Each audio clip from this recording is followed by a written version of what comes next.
뭐 일반인들도 우울감과 우울증이 다르다는 거는 다 아시죠. 우울감은 말 그대로 그냥 기분이 가라앉고 세상이 재미없고 뭘 해도 그냥 좋은 줄 모르겠고 끝나고 나도 보람은 없는 이런 삶이 그냥 우울감이죠. 이거는 아주 일반적이에요. 저도 뭐 그럴 수 있고 누구나 다 한 번쯤은 느끼는 감정이 우울감이라고 한다면 우울증 또는 우울장애라고도 이야기를 하는데 이거는 이제 질병의 분류로 들어가는 거고요.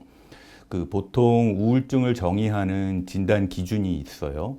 진단 기준에 의해서 가장 기본적으로 기분이 가라앉고 우울감을 느끼면서 이 세상이 의미 없음을 느끼는 걸 가장 기본으로 하고 그 두 가지 감정을 기본으로 해서 나머지 증상들, 뭐 잠을 못 잔다든지 불안하다든지 초조하다든지 또는 두통이라든지 이런 다양한 신경성 신체 증상들 이런 것들 9가지 증상 중에서 5가지 이상의 증상이 2주 동안 이상 증상 계속 지속이 되고 무엇보다 가장 중요한 거는 그로 인해서 내 일상생활, 가정생활이라든지 직장생활, 학교생활에 장애를 초래했을 때를 우울증이라고 하죠. 보통 가장 최근에 발표된 기준이 2021년 보건복지부에서 정신건강 실태조사로 발표한 게 있는데 18세 이상 성인이 1년 유병률이 한 1.7% 정도로 나타났고 그 남성이 1.1%, 여성이 2.4%. 근데 이제 이거는 1년 유병률인 거고요. 2022년에 발표된 연구에서는 19세 이상 성인에서 우울 증상이 남성은 한 4% 정도, 여성은 한 6% 정도로 나타나서 여성이 조금 더 많이 우울 증상을 호소하는 걸로 나타났습니다. 병원 다니시는 분도 있지만 그냥 심리상담소를 다니시는 분도 있고 상담소나 병원은 안 오지만 그냥 자기 혼자서 요새 뭐 어플리케이션이나 인터넷에도 또는 유튜브에도 이런 각종 SNS 영상에도 그런 마음을 다스리는 것들이 많이 나오잖아요. 그걸로 본인의 일종의 자가치료를 하는 분들은 굉장히 많이 있습니다. 우리가 마음의 문제라고 생각하고 있는 게 사실은 그냥 단순히 심리적인 문제만 아니라 내가 컨트롤 못하는 신경 전달 물질이나 신경 호르몬의 문제로 넘어가는 경우들도 굉장히 많아서 그런 경우는 필수적으로 전문가의 도움을 받아서 교정을 해야 되고요. 병원에 오시는 문턱도 예전에 비해서 굉장히 낮아졌어요. 이거는 뭐 나중에 통계 자료를 보면 아시겠지만 그 우울증 유병률이 뭐 10%가 채 안 된다라고 이야기를 하고 있지만 사실은 지금 현재 우울증을 주로 치료하는 정신건강 클리닉, 저는 마음정비소라고 주로 부르는데 정신건강 클리닉에서는 진료받는 분들이 우울 증상이나 불안 증상으로 치료받는 분들이 굉장히 많이 늘어나고 있어요. 많은 연구 결과에서 가장 효과적이다라고 나와 있는 건 놀랍게도 운동이에요. 주기적인 운동은 우리의 뇌신경세포도 계속적으로 작용을 하고 마음을 다스리는 데 도움이 되는 세로토닌이나 도파민이나 신경호르몬의 분비를 적절하게 유지를 할 수 있게 해주고 특히 우리의 감정을 다스리는 곳은 우리 뇌 중에서도 가장 바깥쪽에 있는 전두엽이라고들 알고 계시잖아요. 전두엽의 활동을 왕성하게 활동하는 데 도움을 주죠. 혈액순환을 잘 되게 해줘서 그쪽의 활동을 쉽게 지치지 않게 해주는 데 도움이 되기 때문에 규칙적인 운동을 하고 특히 유산소 운동을 하는 게 많은 도움이 된다고 하고요. 주기적인 마음 다스림, 내 마음이 내가 느끼는 감정이 사실은 내가 그렇게 괴로워하지 않아도 되는 감정이라는 것을 느낄 수 있는 가장 흔한 방법이 마음 다스림 또는 명상인데 이거를 스스로 습관적으로 잘할 수 있는 사람도 있지만 스트레스가 많을 때는 나 혼자 잘 못하거든요. 그럴 때는 뭐 명상을 하는 연습을 좀 해본다든지 요거 요새는 굳이 어디 가서 배우지 않아도 보고 배울 수 있는 뭐 영상이나 이런 것들이 많으니까 그걸로 마음을 다스리는 훈련을 해보는 것도 도움이 되고요.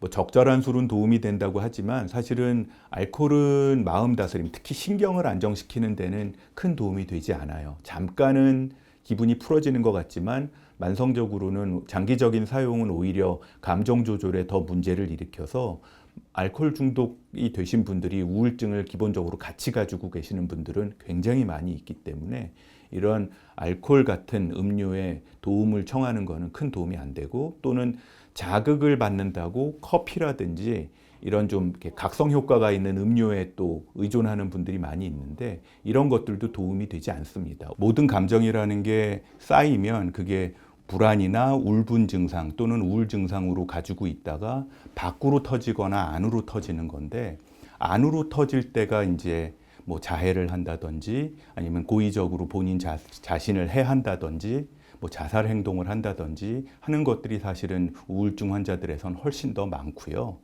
이제 우울 증상을 같이 가지고 있지만 우울 증상 외에 뭐 분노 조절에 문제가 있다든지 또는 충동 조절에 문제가 있는 뭐 조현병이나 양극성 장애 또는 성격 장애의 문제를 같이 가지고 있는 분들이 많습니다. 더군다나 뭐 알코올 중독이라든지 물질 사용 장애, 즉 뭐 약물 남용 같은 이런 것들이 있을 적에는 충동 조절의 문제가 더 같이 있는 경우들이 있기 때문에 이런 것들이 같이 있을 때 충동 조절의 실패로 인해서 나 자신한테 향하는 거도 있지만 밖으로 향하는 경우가 더 많죠.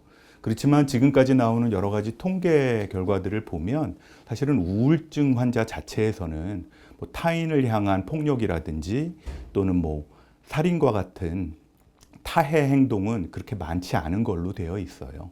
오히려 다른 정신적인 문제, 충동 조절의 문제나 이런 분노 조절의 문제가 결부되어 있지 않았는지를 파악을 해보는 게 중요할 것 같습니다. 우리나라뿐만이 아니라 전 세계적으로 이제 몸이 아픈 거, 뭐 손발이 어디가 골절이 되거나 무슨 암이 생기거나 이런 신체 질환은 당연하게 치료를 해야 되는 걸로 이제 생각을 하고 있는데 유독 이런 심리적인 문제나 또는 신경학적인 문제로 인해서 발생하는 것들은 그냥 마음의 문제라고 생각하는 경향이 있어요. 마음의 문제라고 생각하는 경향이 있어서 본인 스스로도 이건 그냥 내가 그냥 극복하면 돼 라고 생각하는 경우가 있는데 아까 말씀드린 우울감과 우울증의 차이처럼 우울감이나 불안감은 내가 조절을 할 수가 있어요. 내가 조금 쉬면 회복이 되기도 하고 마음 굳게 먹고 정신 바짝 차리고 이겨낼 수 있는 부분도 있는 것이 우울감이라면 우울증 또는 우울장애 진단까지 내려질 정도의 증상이 오래되고 심해진 상태라면 그때 내가 컨트롤 못하는 상태까지 이르렀을 가능성이 크거든요. 그럴 때는 마치 당뇨병이 있을 때 당뇨약을 먹고 생활습관 교정을 내가 못할 때 그 생활습관을 교정하는 전문가의 도움을 받는 것처럼 운동을 내가 스스로 못할 때 운동 전문가의 도움을 받는 것처럼 이 마음의 문제라고 생각하고 있는 것들도 역시 전문가의 도움을 당연히 받아야죠. 흔히들 정신건강 약물은 또 신경약은 너무 오래 먹으면 안 돼라는 편견들을 가지고 있는 분들이 많아서 조금만 증상이 좋아지면 약을 금방 끊는 분들이 많이 있어요. 오히려 적절한 기간 유지한 다음에 약을 줄여내야 되는데 그러지 않고 그냥 나 스스로 조금 좋아졌으니까 나머지는 그냥 내가 알아서 조절하지 그러고 약을 빨리 끊는 분들 중에 공황장애나 우울증 같은 증상들이 재발하는 경우들이 굉장히 많아요. 재발을 하게 되면 예전보다 더 심한 증상이 더 오랫동안 지속이 된다라는 게 일반적인 학계의 정설이거든요. 그러니까 반드시 이거는 내 마음의 문제니까 내가 마음에 가는 대로 하면 돼라고 생각하지 마시고 일단 치료를 시작했다고 하면 소위 말하는 그 정신건강 전문가라고 하는 사람들의 조언을 같이 참고해서 조절을 하는 게 가장 좋을 것 같습니다.